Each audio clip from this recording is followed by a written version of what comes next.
குவாந்தானில் 42 வயதான ஆசிரியர் ஒருவரிடம் காப்பீடு முகவர், காவல்துறை அதிகாரி மற்றும் அரசு தரப்பு வழக்கறிஞர் போல் நாடகமாடிய பண மோசடி கும்பல் அவரிடமிருந்து 3 லட்சம் ரிங்கெட்டிற்கும் மேல் திருடியுள்ளது.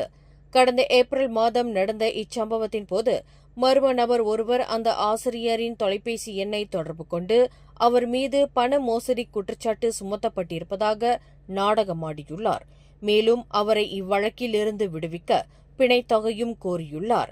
இந்நிலையில் அதனை நம்பிய அந்த ஆசிரியர் கடந்த ஜூலை முதல் செப்டம்பர் வரையில் கிட்டத்தட்ட 13 முறை பல்வேறு வங்கிக் கணக்குகளுக்கு 1,17,000 ரிங்கெட்டுகளை பரிமாற்றம் செய்துள்ளார். அதேவேளையில் 2,80,000 ரிங்கெட்டிற்கு வங்கிக் கடனையும் நகைகளையும் அடகு வைக்கவும் பண மோசடி கும்பல் அவரை மிரட்டியுள்ளது.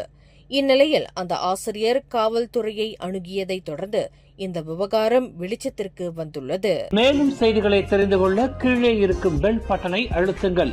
உங்கள் மகிழ்ச்சியை வெளிப்படுத்த லைக் மற்றும் ஷேர் செய்யுங்கள். தொடர்ந்து திசைகளோடு இணைந்திருக்க சப்ஸ்கிரைப் செய்யுங்கள்.